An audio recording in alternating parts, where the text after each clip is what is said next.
So I had to like use my backup computer. Can you hear me? Yeah, very loud and clear.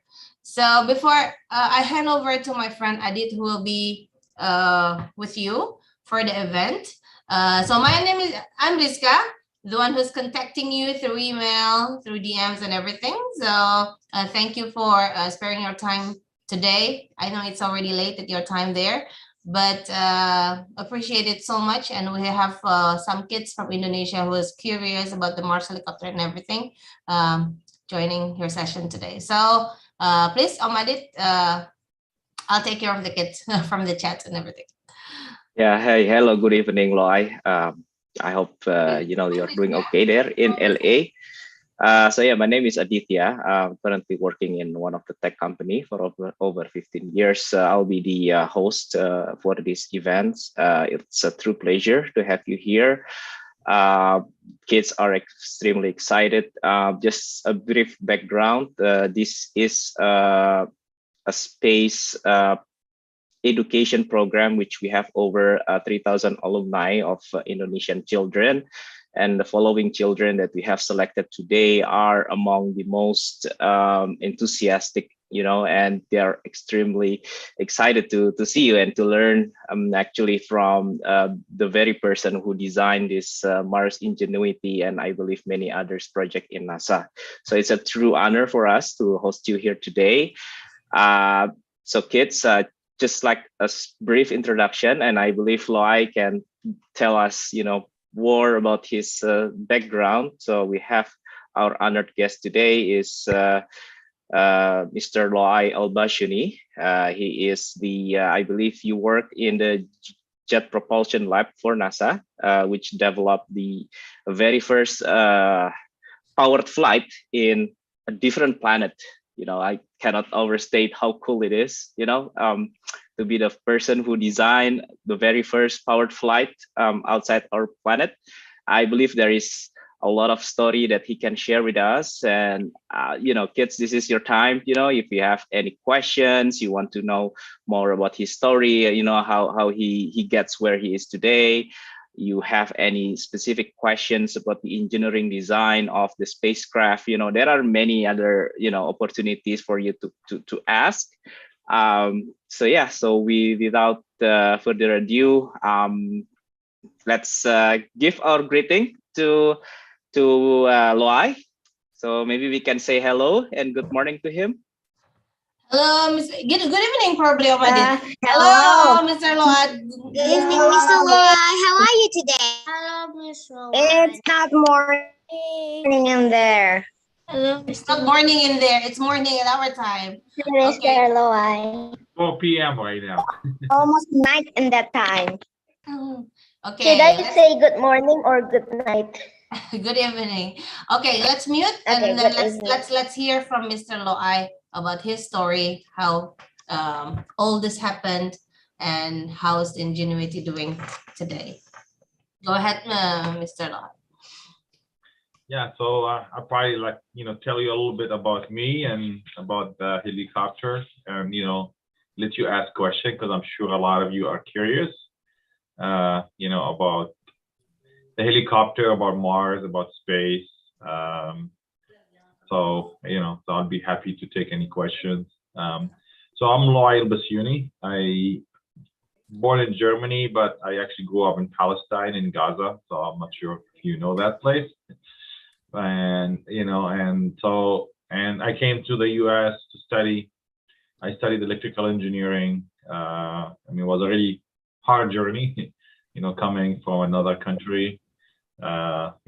Being just struggling for school and finishing my education, finishing my dream and working, so I worked, my career in a lot of different things, from, electric cars to like electric airplanes. And then we actually won the proposal to design the Mars helicopter with the companies working at the time. And I started working on the helicopter.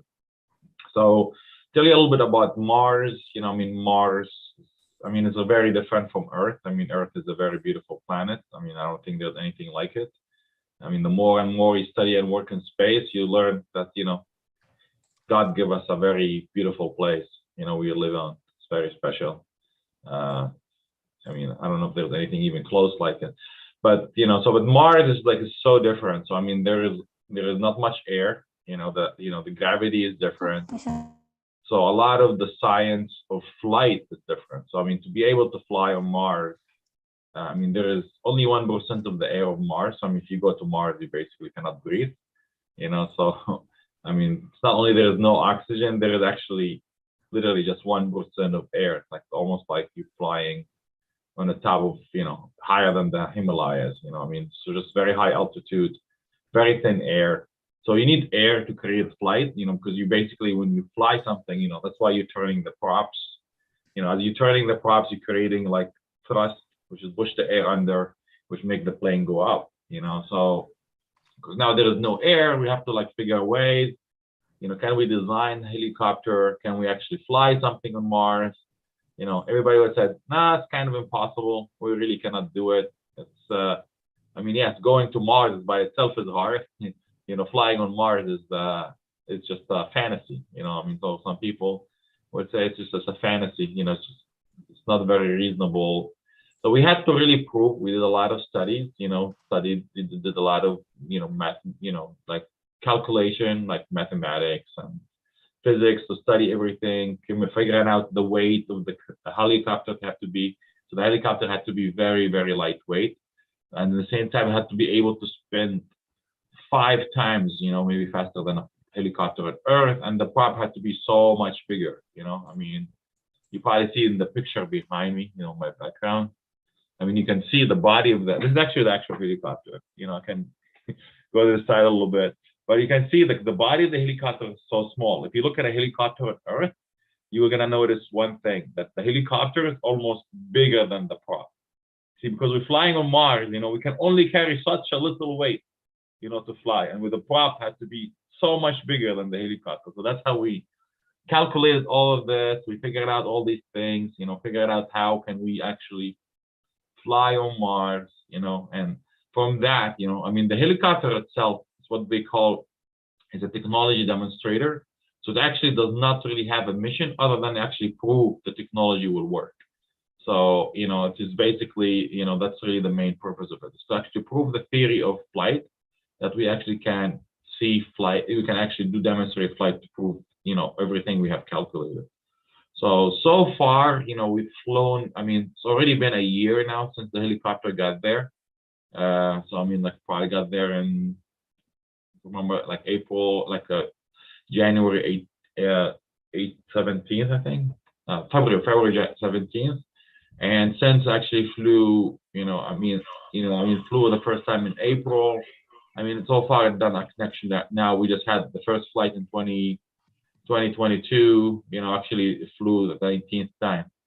The original goal, we were only supposed to fly 3 to 5 times just to prove the flights. I mean, the performance of the helicopter was extremely better than we thought, and so, I mean, like we were able to fly. So then actually was used for like exploratory missions. We're actually taking photos on the ground to assist the rover. So I don't know if so the helicopter launched, I don't know, some people sometimes think the helicopter lifts from Earth to Mars, So the helicopter actually was part of the mission, Mars 2020 mission. So there is a rover. It's not the first rover. It's basically, I think, the 5th rover was on Mars, sent to Mars. And as part of the rover, in the belly of the rover, they had the helicopter, and they had to drop the helicopter on the ground, and then the helicopter flew. We control it through the rover. So now the helicopter actually assists the rover, take pictures, because the rover sometimes cannot see far. So the helicopter fly, take some pictures, and help the rover actually know where it's going. It's basically like a drone on Earth. I know there's a lot of technical stuff. I don't know, maybe it's, if, what's somebody, I don't know if you guys want to have like questions, because maybe I can help out more, I know there's a different age group here. So I don't know how you want to do this. Do you guys want to like just raise your hand if you have questions? I can take questions. Yeah, don't worry, Loay. You'll be surprised by the questions these kids ask, and they, I tried to explain the perseverance mission to them, and they actually came up with very, excellent questions. Yeah. So maybe just one question from myself before we hand over to the kids. So how long did it take from the concept until they actually built the helicopter? How long did it take? Yeah, so I mean, we probably started the idea floating in 2012, 2013. We started working on the project.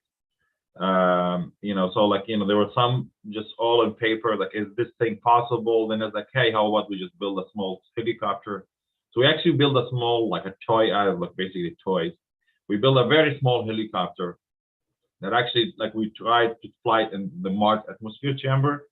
So at JPL, there is a Mars atmosphere chamber. Basically, it's a big tank where they suck all the air out, and so it's like it simulates the air percentage on Mars. And the way they actually simulate the gravity, they basically tie it with a string, so like you kind of counter the weight. And then they try to fly it in that, and to flight. And we actually was not very successful, but we were able to create lift. Because the problem we discovered, so now when you fly in the lighter air, it's like if you fly a drone on Earth, the air actually help you the control of the drone or the plane. So when you're on Mars, you actually have to change direction so much quicker, because there's no air and you're turning so much faster. So like actually it's near impossible to fly or by human. So even in the future, like let's say in the future we actually could go to Mars and human go there. I don't think a human being can fly a helicopter on Mars. Like you'd have to be like, okay, they can tell it, but the computer has to assist them to calculating things because a human cannot respond fast enough. So from that until 2018, that was the design cycle. So in mid of 2018, we finished all the hardware, and after that, the validation started. And then until maybe probably 2020, 2019, everything was done. All the validation was finished, all the testing, and it was loaded into the rover. Then in 2020, they actually was in July 2020, took off on the rocket from Earth, and it took about 7 months to get to Mars. So from the first day until the day it flew, it's almost 9 years. So if you start working on it today, you probably be in college before you finish. So it is a long process. There's a lot of teams. I was part of the design team. I worked in the design. So there's other teams that actually, the communication team, the piloting teams. There's a lot of different people worked on the project through the years. So there's a lot of different roles. There's mechanical engineer, electrical engineer, aeronautic engineer. There's people just do communication, people do publicity.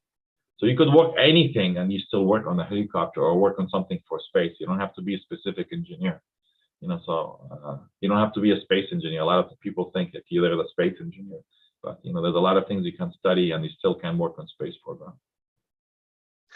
9 years, yeah. So it's actually older than many of the kids that's actually on today's call. So it's such an amazing story. I cannot imagine, how you feel when the helicopter actually landed in Mars and when you saw that thing start to, fly. Yeah, for when I worked in the project, I always thought I didn't even think we're gonna get to Mars because in the beginning that NASA did not approve the mission. So they approved the funding of the research and the study, but they didn't really approve it, to be on board of the rover because it added risk if something is not tested and validated and proven. Sometimes it could add a risk, and they'd be like, yeah, we don't want that risk. So we had to really prove ourselves to make sure that it's actually willing to work. So if you asked me in 2014, do you think, the helicopter will make it to Mars? And I'll be like, I have no idea. And I was really excited about just having a piece of hardware I touched with my hands that actually make it to Mars. I was so excited about that. So the day actually it got to Mars, we didn't fly for 2 months after. I was so excited we made it to Mars and it didn't blew up in the atmosphere because, number one risk is the first 7 minutes of dropping into the atmosphere. That's where a lot of things go wrong. That's where the Russian failed. That's where a lot of other missions failed. It's usually when they get into the atmosphere because it goes through so much heat. That's why they call it the 7 minutes of terror. And then we got there, and then the first day when it flew in April, I remember like it was delayed 3-4 times for technical issues, and I was like so stressed out, you know, like plus like 4 a.m. you know, in the morning. I stayed up waiting for the result to come back, because the result come back 4 hours later. So we fly it, we don't know that it flew or crashed 4 hours later. You know, so we were waiting for all of that, and then the data came, and we were like so excited. I was like screaming in the middle of the night, wake up all the neighborhood. So excited. It was such an exciting moment. Okay, we have already several kids having their hands up. Kalfani was the first, but Kalfani, you need to turn your camera on if you're ready to ask your question. Okay, and then the next one will be Shab. Oh, actually, it's Dio, right? Dio. Okay, okay, Dio. Yeah, and the next will be Shabira. So Dio, floor is yours. Okay, Dio. so my question is, how does the Ingenuity helicopter works? That's a good question. So, I mean, the helicopter is an electric. It's electric, so it have 2 electric motors that drive the propeller. Have small servos that actually make it turn. You know, so each propeller have different servo, make it twist to do, you know, the movement. And then actually have a battery. It have a solar panel on the top. You know, actually you might see in the picture there's a solar panel. There's an antenna on top of it. Then there's a motor inside of each prop. And then in the box down in the bottom, there is batteries, you know, just like, you know, battery you find in your laptop or anything else. You know, so like, you know, the sun charged the solar panel charged the battery, and then, you know, you will have to wait, you know, for the next day, and then it actually fly. So because the atmosphere is so cold on Mars, but inside of that box, we actually call the box in the bottom the warm box, because we actually heat it up, because, you know, you have electronics that work on Earth. You know, on Earth, like, you know, electronics only work to -40 Celsius. And Mars, it actually could be -100 Celsius. So it gets so cold that electronics cannot work. So if you take an iPhone to Mars, it probably will not work. You know, so, and so yeah, so like, you know, so that's really basically that would work. And then like when you command it, so basically in the term of the communication, so the rover communicates to the helicopter. So the antenna on it have like, you know, 1.5 kilometer range. And so the helicopter can only be 1.5 kilometer base from the, and then the rover communicates to 2 satellites on Mars. They communicate to the satellites on Earth, which is part of the DSN, the Deep Space Network, for communication. So usually you send all the commands. It's like, hey, I want you to do this, this, and this. You send the program. This is the flight. This is the map. And you wait until it comes back, you know, until like it gets that, and then it's fly and it's reported back, you know. So that's basically how it works. It's like an ultra remote control, yeah. Ultra remote drone, yeah, I would say. Yeah. Okay, next. Excellent question, Dio. As always, next we have Shabira. Maybe Shabira, you can introduce yourself. Yeah. Hi, Mr. Loay. My name is Shabira, and I have a question.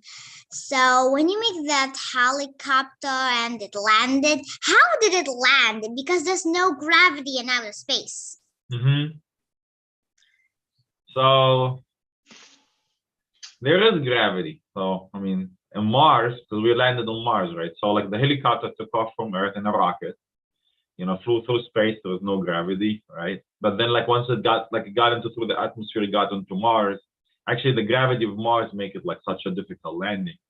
So, you know, the rover, so the helicopter was inside of the rover. So actually you might be able to see pictures when it actually lands. So like the helicopter was inside, it's like actually parachute, and it'll come down in the parachute and it land on the Mars. So for a while it was inside of the rover. Then the rover actually dropped it, you know, like took it out, have the top arms, like literally dropped the arm, you know, and then dropped the helicopter, released the helicopter opened.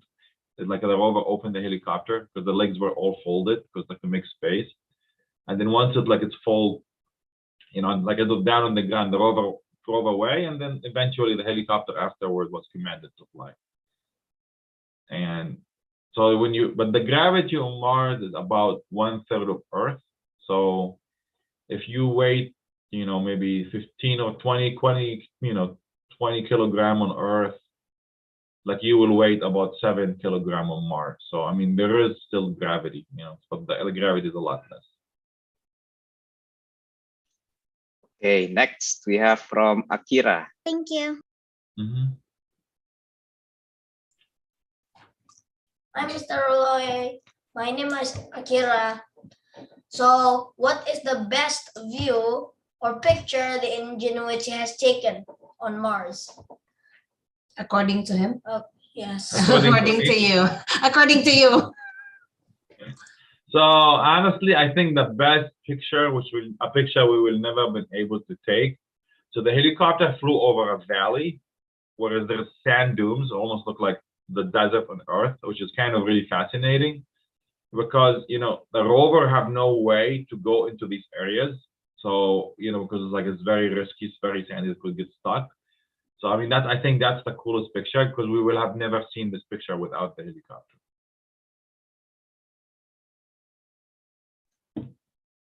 Thank you, Mr. Loay. Okay, next we have Fatih. Okay. My question is, how many times does Ingenuity's rotor have to rotate per second in order to fly? Ooh, that's a tough one. Very specific. Yeah, so yeah, so like I said earlier, so I mean the prop had to be bigger. So a typical helicopter on Earth flies 500 times per minute, and you know the helicopter flies in Mars 2300, which is 2300 or 2700 the last. So I mean we designed the helicopter for only to fly for 2300, 2300. But like because the helicopter actually extended its mission, we actually ran into the problem because it got warmer on Mars, become summer on Mars. So when it got summer on Mars, the air becomes thinner, so now the helicopter had to fly props faster. So we actually had to like overdrive it to get it to 2,800 per minute. So it's about 5 times faster than Earth. Did that answer your question?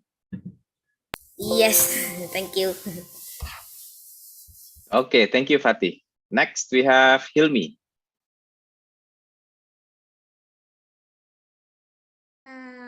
How the helicopter come back from the Mars to Earth again? Oh, it's not coming back. I'm sad. I'm sad to say that. It's just gonna die and stay on Mars. The wings Eventually it will is freeze. It's too cold. And once it gets in the winter, it will get cold and it'll just probably freeze. Honestly, I'm a little bit surprised it's still working, but our mission was a lot shorter than we thought. So they will join their friends, yeah. I think there are already several rover that we sent there to stay until maybe Mr. Elon Musk someday comes and visit. So maybe someday one of them will bring them back to you, Loay. No, I mean there is a mission actually. It's called the Mars Return Mission, because the rover, I don't know, took sample. I don't know if any, but so like the rover right now is actually taking sample and it's leaving it on the location. So there is a mission from NASA, JPL is working on. It's called the Mars Return Mission. So they're actually going to send something, which is going to be the first time to come out. So going to Mars is a difficulty by itself. Leaving Mars and coming back to Earth, that's nobody has successfully doing that. I think I'll be too ambitious to say Elon Musk will do it before NASA. I don't believe that would happen, but fully agree. Yeah, he'd have to get to Mars first. It's like leaving gravity is very challenging. So, but I think there is a mission on that. I'm trying to go. I love to hear the spirit of rivalry there, Loay. The wings is just like a drone. The wings is just like a drone. There are 4 wings. The helicopter have 4 wings? No, they are not wings. They are props. That's what turn. It's not wings. There is no wings on the helicopter. That's why we call it helicopter. Otherwise, we'll call it a plane if it have wings. It's a rotary wing, yeah. It's a rotary wing flights. Yeah. aircraft. It looked like a wing, yeah. Yep. Thank you, Okay. Hilmi. We can move on to the next one. Oh, I think it's getting exciting. Yeah. I think we're warming up. We have Isabel. I believe you've been waiting for a while, Isabel. Maybe introduce yourself, then ask your question. Hi, my name is Isabel. I want to ask, what is the helicopter doing when it arrives in Mars? Fly.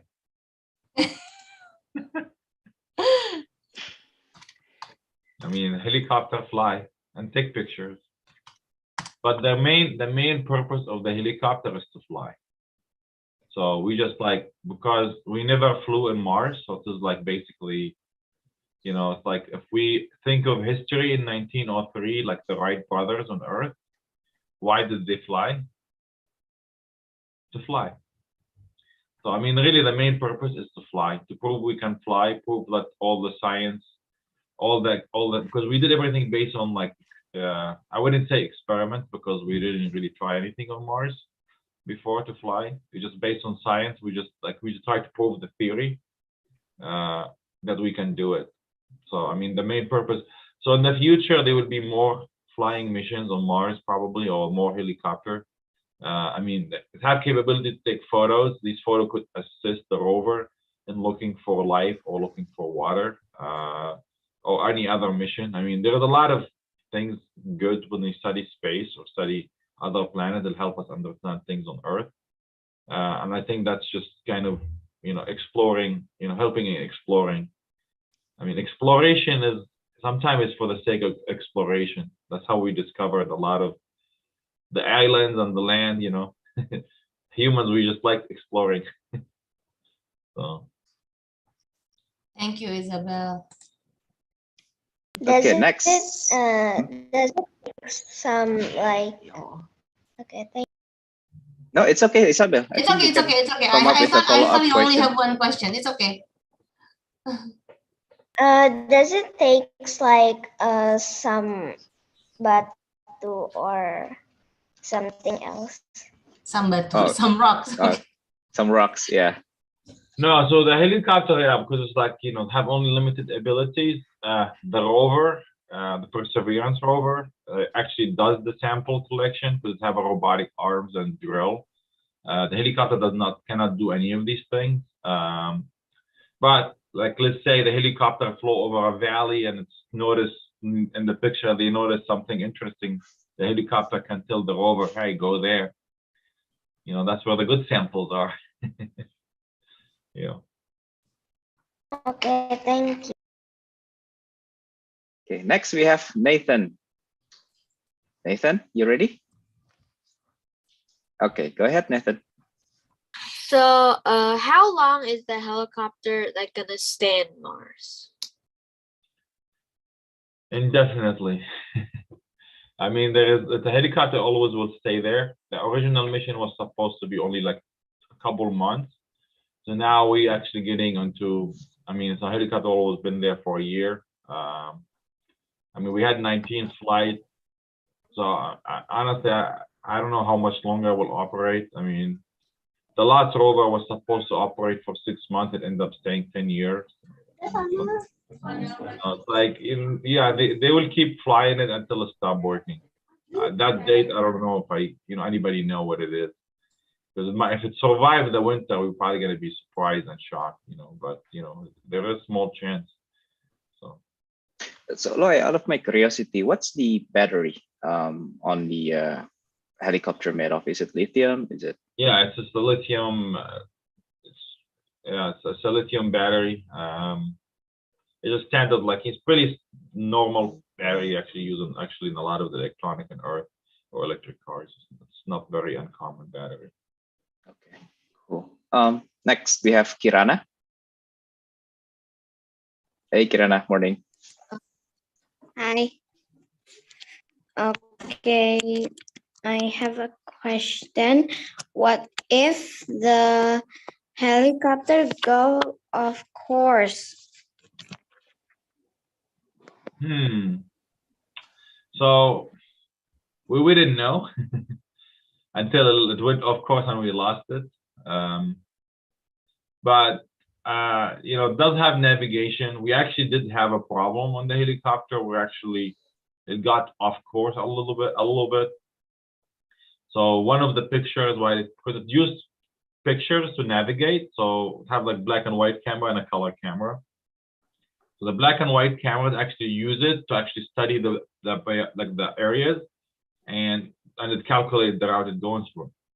So we had a problem where like one of the pictures got missed, it didn't get into the computer algorithm, and the helicopter literally like turned in the wrong direction because it didn't know it didn't have like one picture kind of caused it to get confused, and actually like it got out of control, almost crashed. But luckily it was able to recover. It got in the safe mode and it landed.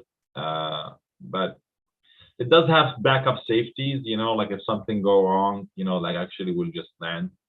But it's always taking pictures of like the ground, and it's actually follow like like predetermined maps, like actually programmed into it. Kirana, you have any further questions? No, that one. Thank you. I think that was an excellent question. Next we have Jelita. Jelita, how old are you? Jelita? Fine, Adit. Yes, Jelita, you can ask your question atau boleh bertanya kalau Dedek mau pakai bahasa Indonesia. Hai Adit. Hai Loay. Jelita mau bertanya, baterai yang di helikopternya butuh di-charge nggak? Okay, so Jelita had a question whether the battery on board the helicopter needs to be recharged or not. Yes, so the battery gets recharged every day because there's a solar panel. Usually the helicopter cannot fly 2 days in a row because it'll take a long time for the battery to charge, and also we use some of the energy in the battery to keep the box warm. So you probably use half. It's almost, I don't want to say half, maybe a little bit less than half use just to keep the box warm. So like you would probably need a minimum of 2 days before you can fly it. Also, like we cannot just fly, so it's always basically we're just being charged, through the solar panel. So before we go to kids, and their questions, I just want to share with the kids. Loay works in GPL, right? So GPL is a jet propulsion lab. If you ask me, where the smartest people on Earth works, I would definitely name GPL as one of them. Maybe you can share with us, Loay, how did you get there, and what's your experience feels like, when you are working for GPL. Yeah, so I actually worked with a company that we actually designed that project for JPL. Okay. So I was like a I don't know what they call it. So I'm JPL subcontractor. So, basically, so the way NASA operates. So NASA basically contracts the work out most of the time. So like NASA itself have like few sites. So like if you hear the Kennedy Space Center, that's run by NASA people. JPL is actually part of Cal State and NASA, so it's like we call it NASA JPL. Mm-hmm. So I worked with a company that they came to us because we are the experienced people in designing drones, and we actually designed another plane for NASA. It's called Helios, which is the highest altitude airplanes. That's like solar plane, and we actually designed a flying hummingbird. So we had like this very lightweight, and we had the experience with very high altitude aircraft. So we won the contract to design this thing for NASA, for JPL and NASA. And I worked with them on the project for about 5 years, with JPL. Yes, JPL have probably some of the smartest people I ever worked with in my career. Very smart people. I know I have a lot of friends actually work there. I'm talking with them right now, working on some other stuff. So it is a really long journey. I mean, the way I kind of built my experience, though, so I followed my passion. So I mean, my passion was always to work on alternative energy to make the world a better place. So I learned solar panels, I learned electric motors, I learned like how to make electric aircraft, electric cars. So I built a lot of this experience, right? So now I become like probably one of the most experienced people in developing these things. So, when they had to choose someone, they actually chose me to be. I was the lead power electronic and electrical engineer. I was in charge of all the electrical system outside of the warm box, including the motor controllers. I designed the servos. I had a few other engineers working with me on it. I don't know. I worked on a lot of other crazy projects, but none of them flew on Mars, So. Yeah, there's a lot of insightful sharing from your side, and I believe all of these kids have similar dreams, right? Some of them will pursue the STEMs, the science, technology, engineering, and mathematics, and I really wish, that they will be inspired, by your story that you're actually doing it for a bigger purpose, Wait, right? I just had a STEM fair recently. Who's that? Sorry? I just had a STEM fair just recently, just like a few days ago. A few days ago. Information. No, sure. Yeah. Thank you for sharing. So, I really hope these kids will be inspired by your story. And moving on, we have Kinara. Kinara, you have a questions, or you can ask in Bahasa if you want to. Om Loay, sudah berapa model helikopter yang pernah dibuat sebelum yang ini berhasil diterbangkan? Okay, so her question was how many helicopter or how many design iteration you had to go through before you finally came to this one that finally succeeded to fly in Mars? I would have to say that's the smartest question was asked. I fully agree. Well, that's a tough one, because not many people ask this question, and this might sound a little bit crazy and wild. Honestly, like the helicopter flew on Mars is the third helicopter been built. So part of the design process, this was a smaller budget, even though how expensive it was, project that we didn't really have a lot of design iteration. Actually, my motor controller inside, I think it was still the first design. So I think it's a revision A on it, which, like you have to make it work from the first time. So, but like that, we built 3 helicopters. We call EM1, EM2, and FM. That's most of the stuff being built. So EM1 is used for validation to prove that all the engineering have done. They're all exactly the same. We just built 3 copies. Everything was done on paper. Before that, maybe we demonstrated some things, tested things individually. But as a helicopter, we only built a total of 3. And the FM is the flight module. EM1 is evaluation 1 module, and the evaluation 2, which is like get all the Mars atmosphere testing. So, but there was not that many design iteration. I worked on other things that we could design, like I'm working right now on some stuff which is not for space or JPL, and you could be hitting 12 design iterations to design something to work on Earth, So to make something work on Mars from the first time, I think I'll give the whole team a lot of credit. I mean, it took a lot of like focus and spending time. I mean, that's why it takes time sometimes, because you really cannot try 10 helicopters, because like the most expensive part of the mission is actually sending it there. I mean, it's a very expensive part of the mission. Wow, it was surprising because I was also having the same questions like Kinara. I thought you were doing like hundreds or thousands of iterations before you finally succeeded. No, we're not Thomas Edison, I mean, it took 20,000 iterations to make a light bulb, but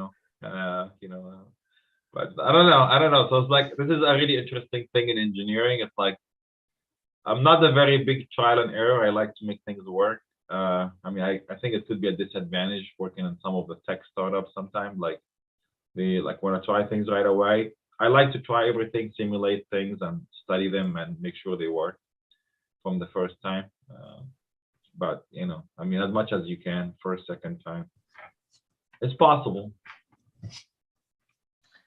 Thank you, Kinara. Thank you, Loay. Nara, that was an excellent question. Pertanyaan yang sangat bagus, kata Om Loay ya. Luar biasa bagus pertanyaannya.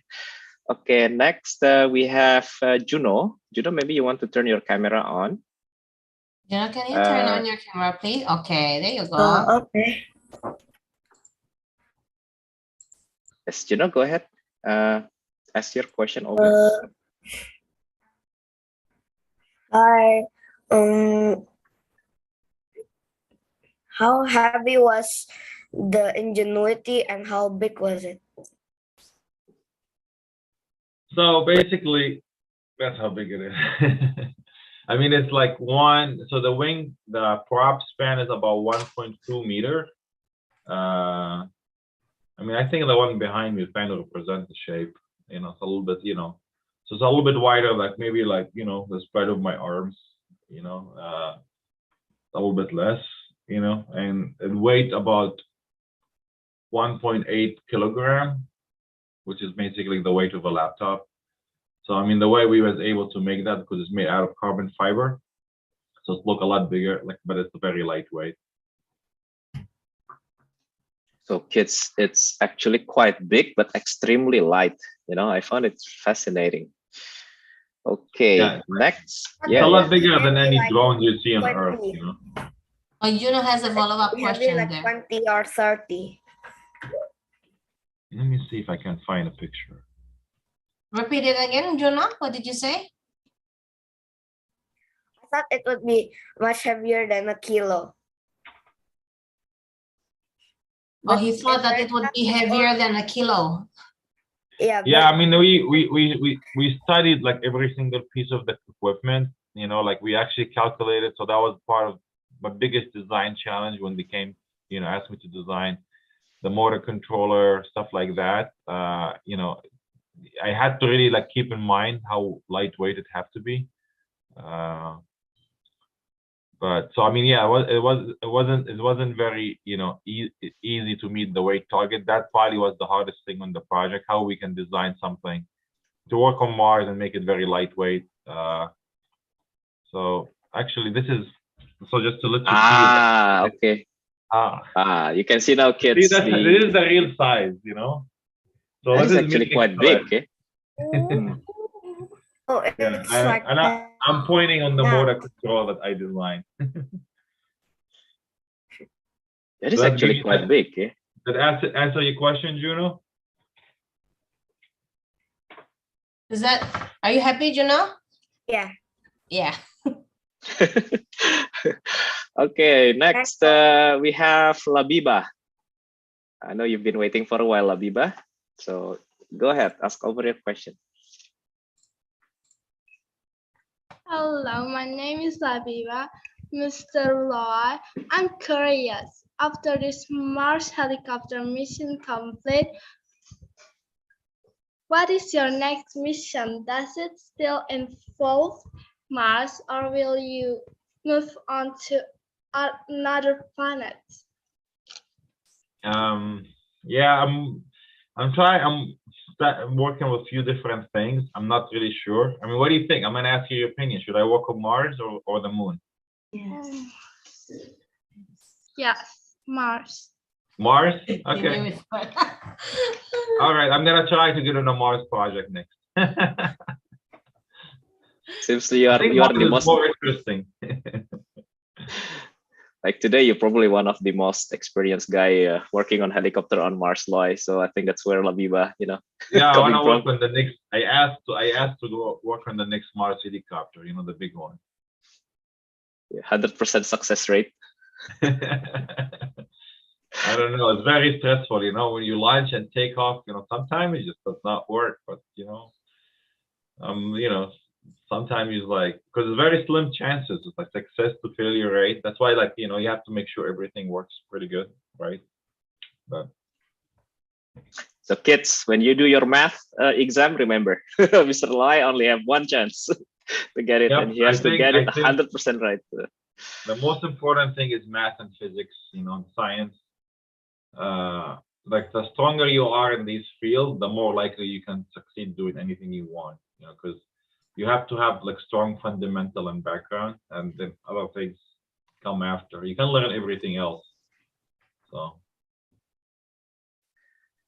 Okay, thanks so much. Next we have Iqbal or Aal.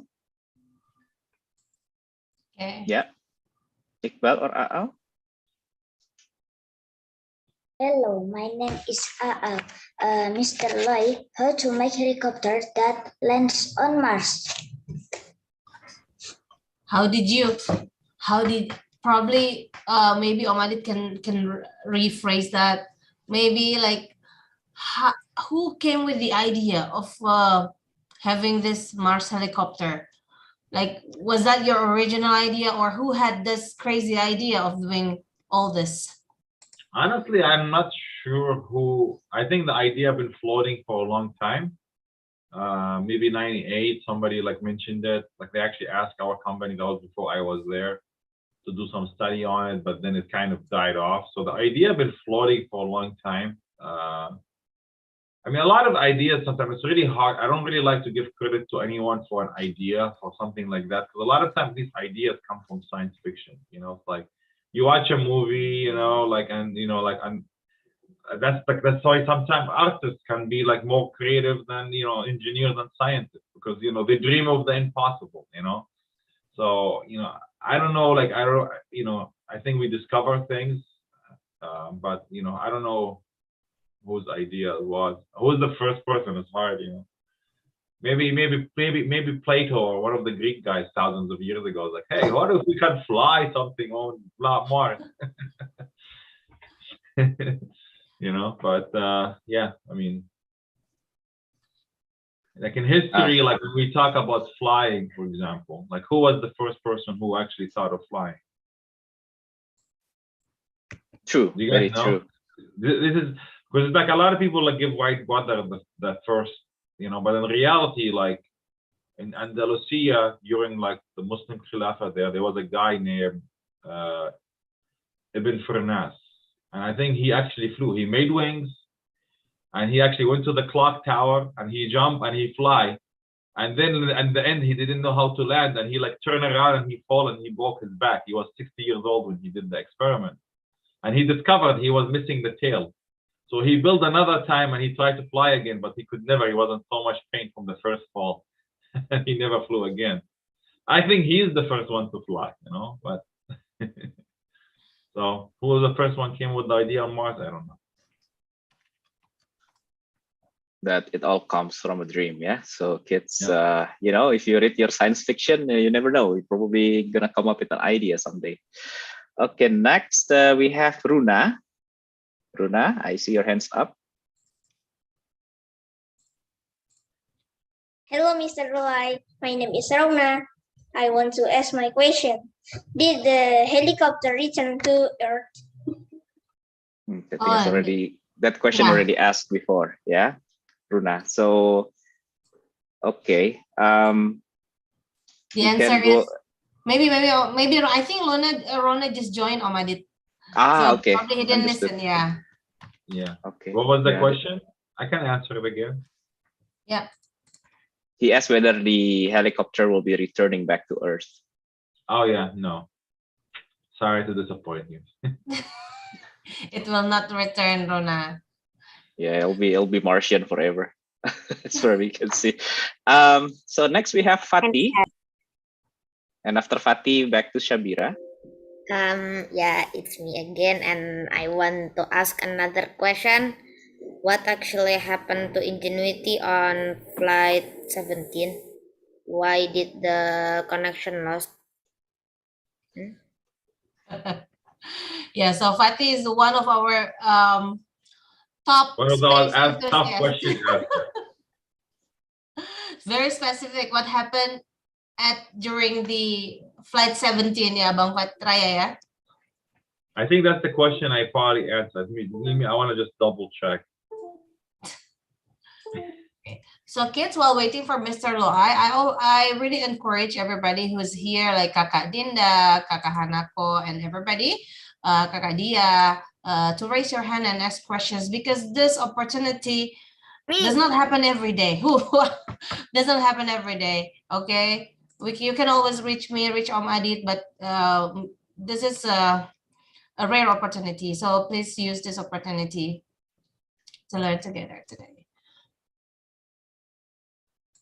Oh yeah, so flight 17, that's like when we had the radio communication disconnect. And I think it was because of the distance from the rover, and there was like the mountains in between. So it caused, you know, like the communication was disconnected for a short period of time between the rover. So I was like, as I said, like, so I mean, it's designed, the antenna is designed for about 1 mile range. I mean, I don't know if any of you use phones. Sometimes, like, you know, your phone just does not get reception when you got between hills and mountains. So I mean, basically, that's kind of what happened. But I mean, it is designed to actually to get completely disconnected for a short period of time. So even if it gets disconnected, it'll be able to actually land without communication. So to clarify, when it lost connection, will it trigger some algorithm within the helicopter to do something, or it's just like just keep doing whatever it was programmed to be doing? It probably could continue with the flight, or probably could also return to home. Honestly, I don't know. Okay. You know, I'm not really sure. You know, but yeah, I don't know. Can I? You know, I haven't been working on it for a little bit of time, so. True. No, this is something that we as engineers encourage to do, is to say, you know, we don't know, right? We don't want to come up with something that is not true. So that's, yeah, I can ask for you, but I don't know. I can ask, and I could look at the data. I haven't really. I know, like, it was something simple, you know. I mean, I think the biggest problem was like we had, was like when we lost one of the images, you know, with navigation, caused the imbalance and one of the, you know, one of the cyclics movements. But so that was one of the biggest things. So yeah. Now you actually share something that is extremely important for the kids, right? When we don't know about something, we're honest about it, that you don't know or we're not sure, and we'll find out about it. So, you know, thanks for that. Like, you know, I can tell, you know, you are the top-notch engineer. Next we have Shabira. All right, yeah. so I have another question, which is, how did you make the amazing remote that you can control the helicopter from Mars to Earth? I mean, from Earth to Mars, not Mars to Earth. That's backwards. So how did you make that remote until it becomes super duper strong? Thank you.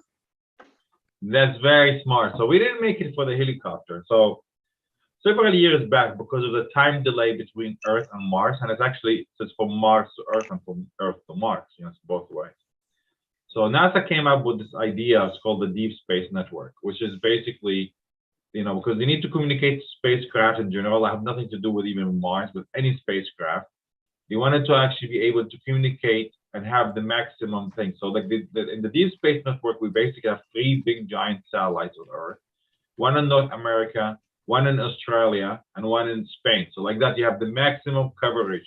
Like you can see space at all times, different time of the days, you know, because like if you only have one satellite in North America, that means we only can see space when the Earth is pointing that way. So by this, we doing it. So now we can actually communicate to Mars. So there is another problem now. The same problem happened with Mars, like because Mars is turning just like Earth is turning. So if the rover on the dark side of Mars, right, or like not the side facing Earth, there's no way we can communicate to it, right, until it come back, right, to face us, you know. So because the communication cannot pass through the core of the planet. So to solve that problem, they basically said we send 2 satellites around Mars, floating in the orbiting Mars. There's 2 satellites. So like that, if the rover on the other side of Mars, you know, you can actually talk, you can actually still communicate to it. The rover itself, you know, I'm not saying the helicopter, the rover itself have a capability to operate through the 2 Mars orbiting satellites to the DNS network, the Deep Space Network on Earth, or it can communicate directly to Earth, you know, so it doesn't need the orbiting satellite. So the helicopter gets all its command from the rover, because the rover have the big antenna, the helicopter have only small antenna. So the antenna on the helicopter only communicates for about, you know, 1 mile, which is about 1.6 kilometers. You know, so like that's the maximum range of it. So, and it's talked to the rover. The rover acts as a relay to communicate to either the satellite or straight to the space on Earth. So all of this trip here take about, it depends on the data rates. You know, if you're just sending the zeros and one, like not big data, it take about, you know, about 34 minutes, I think. I think there are some even beats almost near real time.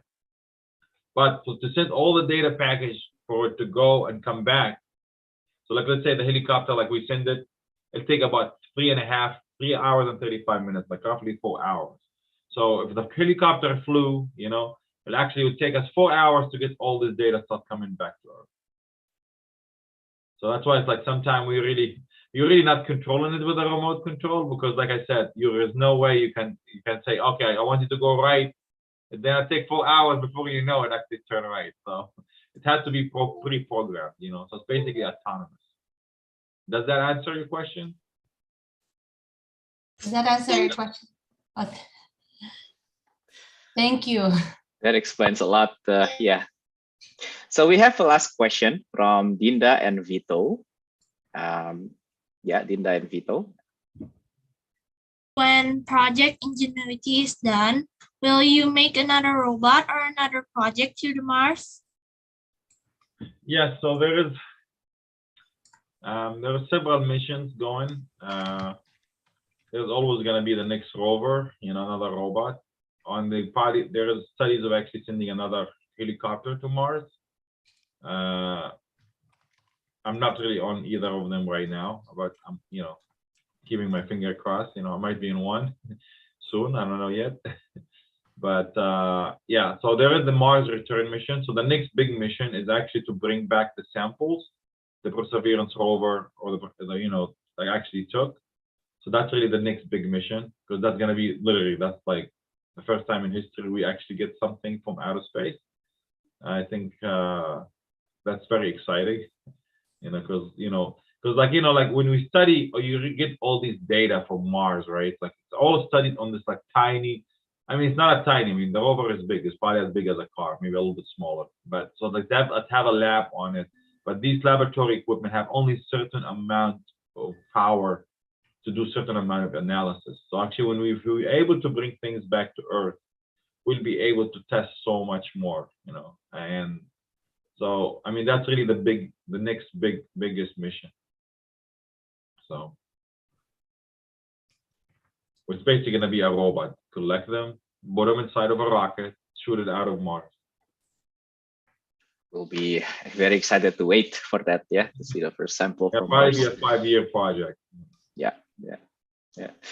Okay, Rizka, I believe you want to take a picture with all the kids and Loay. Yes, because I mean, I know that Mr. Loay will be very happy to always explain all his expertise, all his experience, but it's late, kids, at his time, and he probably has some other stuff to do. So let's say thanks first. Let's say thanks first for Mr. Loay for his presence, for letting us know so many stuff, teaching us, sharing his experience. So let's say thanks to Mr. Loay together. Thank you, Mr. Thank you, Mr. Loay. Great, Mr. Okay, so before Mr. Loay, before he gives his closing statement and his message for all of us here, let's take a picture together. Okay, let's take a picture together, and on your camera, so I can see your picture, so he can have he can have a look at you. Okay, 1, 2, look at the camera. 1, 2, 3. Okay, one more time. Let me see one more time. Okay, hold on. 1, 2, 3. Okay. So, Loay, was this your first time having such a webinar with children? I had younger adults. I don't know if I had maybe a little bit older, you know. This is going to be my youngest group, so I feel very proud myself. I'm always happy to assist everybody, you know, and motivate people to study, follow their passion, whatever you want to do, you always follow your passion. I think that's the secret to success, is to love what you do. I mean, if you love what you do, you'll never work a day in your life. You know, like your profession should be your hobby. You know, I mean, if it's possible. I mean, I know we have sometimes hobby, we like to separate things, but if you love what you do, then your work become a hobby. You know, and you like love it. You get excited every day. You want to be the best at it. You know, so I recommend people always to do that. I don't think you should be, if you want to work in space. I mean, I know like people ask me always about studying space or astrology or astronomy. I mean, you know, so like, yeah, so but it's like you can study anything. I mean, I'm an electrical engineer. I mean, the people working the helicopter were physicists. I have people I work with are physicists or math major, because you know some of the older generation did not have engineering schools. So I mean, you know, there's a lot of things you can do. You can be just studying math, physics. You could study, you know, astronomy. Actually, if you work on study astronomy, you might be less likely to work on a project like a helicopter. You probably work with NASA studying space science. But like there's more electrical engineer working on the project than there's any other engineer. I mean, there's mechanical, aeromechanical, but everything have electronics, have software. You know, so it's like, you know, so there's many things you can study. I mean, you can be a biologist and work on the sample return. You know, study the samples when they get back. So there isn't really a limitation, because a lot of time I feel there is restriction. You know, that, you know, I think that's my message. I know you're young to decide what you want to be when you grow up, but when I was 10 years old, you know, I think that's when I opened the TV and fixed it. So, but I mean, passion go really a long way. Yeah. And so parents be careful with your TV and your radio. Yeah? With the kids. Yeah. I don't know. I don't recommend people to do it, you know. Yeah. So when you're not doing anything related to space engineering or to with electrical engineering, what's your hobby? Wow. No time for something like what's your hobby? Let me change the background. Okay, let's see. Oh, What is I that? got my surfboard right here. Ah. Oh. Yeah, see, it's my surfboard. I surf. Ah. So that's your hobby, surfing. Yeah, I love surfing. Wow. And we can see a guitar as well. There is a banjo. Oh, that's not a guitar. That's not a guitar. No. Is that a banjo or a different one? Or is the one from Egyptian? Yes. Ooh. Wow. Yes. It's different. Okay. Yes. Like. Can you play it a little bit? Oh my gosh, I'm just learning. Really? Yeah. Really? So, I can play. I can play a scale. So I play Arabic music. So Arabic music actually, it have different scales than Western music. So Western music, you have two scales, which is major and minor scales. So in Arabic music and Middle Eastern music, there's about 9 scales. So I can play a scale, you know, which is.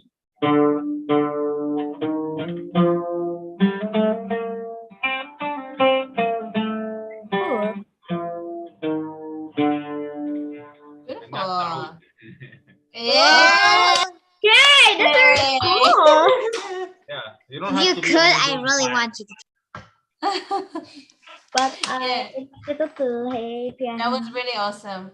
Yeah. Okay, Omadit, maybe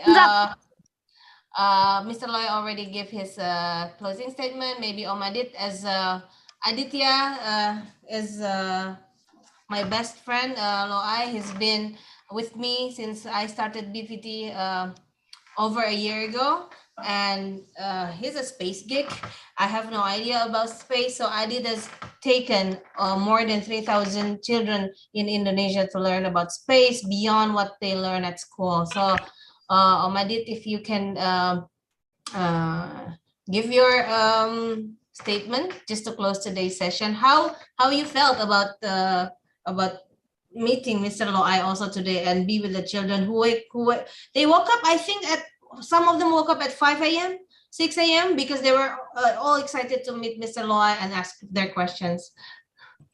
Yeah, no, I believe this is all about the children, right? So kids today, applause to yourself. A big round of applause to all the children who attended today's call, and a big applause for Mr. Loay, for sure. But I really hope that you are inspired as much as I do from his hard work, his story, starting where he started, and his passion. And, we have to thank him as well to be able to bring humanity to explore new things in the new planets, the first powered flights on the different planets. So thanks to his, hard work. And I really hope that you will be able to do something great in the future. I really believe in each one of you. Big round of applause to all of us today. So thanks, Loay. We'll share these lessons, this story, so we can share with a bigger audience of the BVT followers. I'll really hope that we can see each other in the near future. Mr. Loay just changed his background. Probably, do you want to share something, Loay? Oh no, just this is one of the maps where the helicopter took off. Okay. I saw in many of your interviews in the news the tagline "From Gaza to Mars." So if it's there's no dream high enough, as long as as long as we persevere, I believe so. I think you would agree that it's not impossible for us to also say from Indonesia to Mars or to any other planet that is out there. Yeah, there is no limitation. You can always do whatever you want to do. I mean, I went to refugee school. I remember my first grade, we didn't even have a class, so we studied inside of a tent. But yeah, as long as you have passion and you have dreams, and you follow them, and you believe that you can do it, you will succeed. I believe in that very strongly. So I wish everybody luck, and I encourage everybody to follow whatever they dream to do. Thank you so much, Mr. Loay. So I guess it's a wrap for today. Thank you very much. Thank you very much for everybody who's joining, and we'll see you next time. Take care, Mr. Loay. We hope you have a great evening. Thank you. Bye bye. Take care, Loay. Take care. Bye. Mr. Loay, thank you. Thank you, Mr. Loay.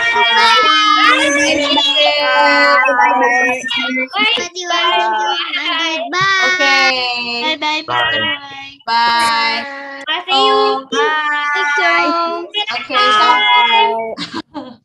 I think it always happens every time we have a space session, they just don't want to leave. So, but kids, we have wrapped up today's session. Hopefully, inshallah, we will meet Mr. Loay again someday in the near future. Okay? Yeah. So, I'll be always happy. It's nice to meet all of you. So. He said he will always be happy to meet all of you. Okay, just study hard, follow your dream, and reach the star. And hopefully, inshallah, next time we will meet Mr. Loay again. Okay. Yeah. Bye bye. Bye bye. Bye. Thank you. Bye. Bye. Bye.